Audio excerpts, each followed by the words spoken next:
Good morning students. आज से हम एक नया टॉपिक स्टार्ट कर रहे हैं, मनोविज्ञान। ये आपके बीएड में भी और एस्टेट की तैयारी में भी बहुत हेल्पफुल रहेगा। मैंने नया टॉपिक स्टार्ट किया है, एस्टेट्स के रिगार्डिंग है, बीएड में भी ये है। तो जैसे कि मनोविज्ञान, उसका अर्थ, उसकी प्रकृति, क्षेत्र या पद्धतियाँ, साइकोलॉजी, मीनिंग, नेचर या स्कोप और उसके मेथड्स। तो एक इम्पोर्टेंट क्वेश्चन है, ये स्टार्टिंग का ही हमारा फर्स्ट चैप्टर है। मनोविज्ञान से आप क्या समझते हैं, संक्षेप में स्पष्ट कीजिए। यानी कि हमें इसका अर्थ बताना है, परिभाषित करना है। तो ये वेरी इंपॉर्टेंट क्वेश्चन है और यहाँ से इसमें से आपके क्वेश्चंस एस्टेट में भी पूछे जाते हैं। तो पहले हम डिस्कस करेंगे मनोविज्ञान का अर्थ, फिर उसकी परिभाषा। ओके, तो पहले क्या था हमारे पास, दर्शन शास्त्र, यानी कि मनोविज्ञान को हम दर्शन शास्त्र है, एक शाखा माना जाता है। लेकिन यह अब क्या है, एक स्वतंत्र विषय के रूप में हमारे सामने आया है। प्रारंभ में इस विज्ञान का संबंध किससे था? आत्मा से था, अथवा अंतःकरण से समझा जा सकता है कि जो 16वीं शताब्दी थी तक मनोविज्ञान आत्मा का विज्ञान रहा। परंतु आत्मा क्या है, उसका रंग कैसा है, उसका रूप कैसा है, आकार कैसा है, इन प्रश्नों को लेकर इस परिभाषा को अस्वीकार कर दिया गया। विद्वानों ने मनोविज्ञान को आत्मा का विज्ञान मानकर मस्तिष्क का विज्ञान माना, परंतु यह परिभाषा विवादास्पद रही, क्योंकि मनोविज्ञान मानसिक शक्तियों और मस्तिष्क के स्वरूप व उसकी प्रकृति को सही निर्धारित न कर सके। मनोविज्ञान के अर्थ को स्पष्ट करने के लिए कुछ विद्वानों तथा मनोवैज्ञानिकों द्वारा भिन्न भिन्न भाषाएं या भिन्न भिन्न परिभाषा उसने दी। उनका विवरण इस प्रकार है। फर्स्ट क्या है कि जो आत्मा से संबंधित ज्ञान ही मनोविज्ञान है।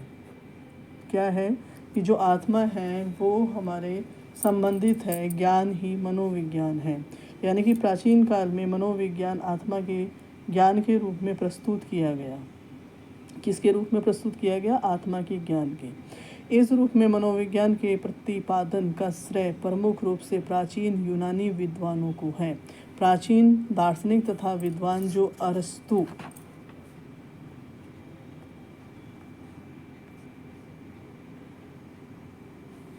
अरस्तु हैं, उन्होंने मनोविज्ञान को क्या माना है? आत्मा का विज्ञान, आत्मा का विज्ञान के रूप में प्रतिपादित किया है। इसी अर्थ को अगर हम ध्यान से रखते हुए मनोविज्ञान यानी कि साइकोलॉजी का नामकरण हुआ था।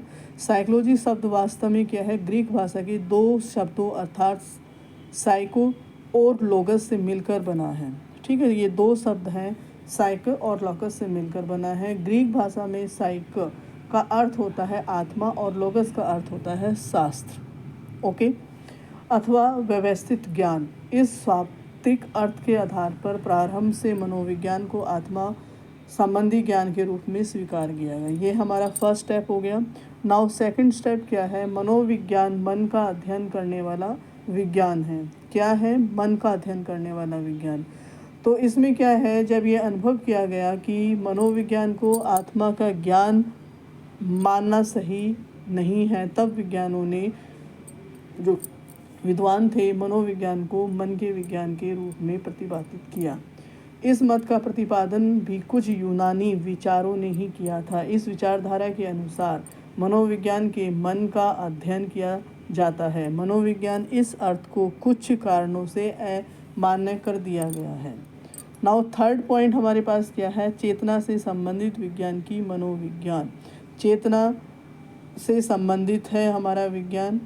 तो उसमें क्या है, जैसे जैसे अधिक सोच विचार अथवा अध्ययन हुए, वैसे वैसे मनोविज्ञान के अर्थ में कुछ न कुछ परिवर्तन होते रहे। एक स्तर पर आकर मनोविज्ञान को चेतना के विज्ञान के रूप में प्रतिपादित किया जाने लगा। इस मत का प्रतिपादन विभिन्न वैज्ञानिकों तथा विद्वानों ने किया है। इस अर्थ को प्रतिपादित करने वाले कुछ जो परिभाषाएं हैं उनको हम का भी हम संक्षेप में विवरण कर सकते हैं। जैसे कि विलियम वुड, यानी कि विलियम वुड के हिसाब से क्या था, उनके अनुसार मनोविज्ञान के अर्थ को प्रतिपादित करने के लिए प्राकृतिक विद्वानों ने तुलना करते हुए प्रस्तुत परिभाषा का प्रतिपादन किया था। प्राकृतिक स्तर पर आकर मनोविज्ञान प्राकृतिक विज्ञानों की जो विषय वस्तु या बाह्य अनुभव के विषय के विरुद्ध मनोविज्ञान को ऊंची जो उसकी मनोविज्ञान को उसकी जांच करनी है, जिसको हम आंतरिक अनुभव कहते हैं, अर्थात हमारी अपनी संवेदना और अनुमति, हमारे विचार और संकल्प। ये विलियम वुंड के अनुसार है कि जो भी प्राकृतिक विज्ञान है, हमारे विषय वस्तु हैं या बाह्य अनुभव हैं, उनके विरुद्ध जो मनोविज्ञान उसकी जांच करती है या जिसको हम आंतरिक अनुभव कहते हैं, अर्थात हमारी जो संवेदना है या अनुभूति है या जो हम सोचते हैं या हमारे विचार हैं या संकल्प। दूसरा हमारे पास है विलियम जेम्स। विलियम जेम्स ने क्या कहा कि इसी विचार समूह के एक अन्य वैज्ञानिक विलियम जेम्स ने भी मनोविज्ञान को चेतना के विज्ञान के रूप में प्रतिपादित किया है। उनके अनुसार क्या है कि जो मनोविज्ञान है, सर्वोत्तम परिभाषा चेतना की दशाओं के वर्णन और व्याख्या के रूप में दी जा सकती है।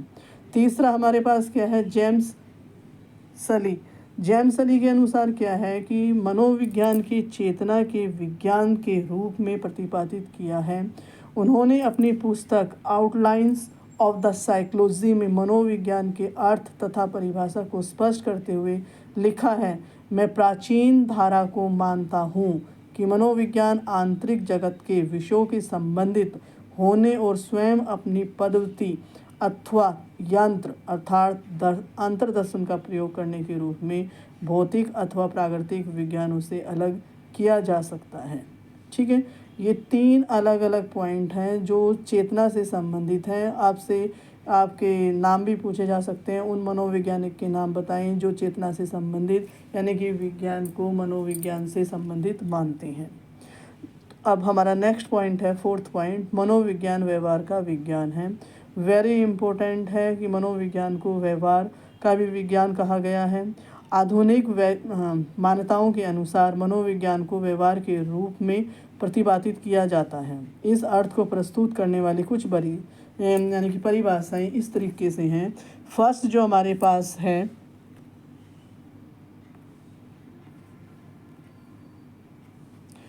यानी कि पिल्सबरी के अनुसार क्या है, पिल्सबरी जो थे वो व्यवहारिकवादी थे। उनके अनुसार सबसे अधिक जो संतोषजनक यानी कि जो संतोषजनक रूप में मनोविज्ञान की परिभाषा मानव व्यवहार के विज्ञान के रूप में की जा सकती है।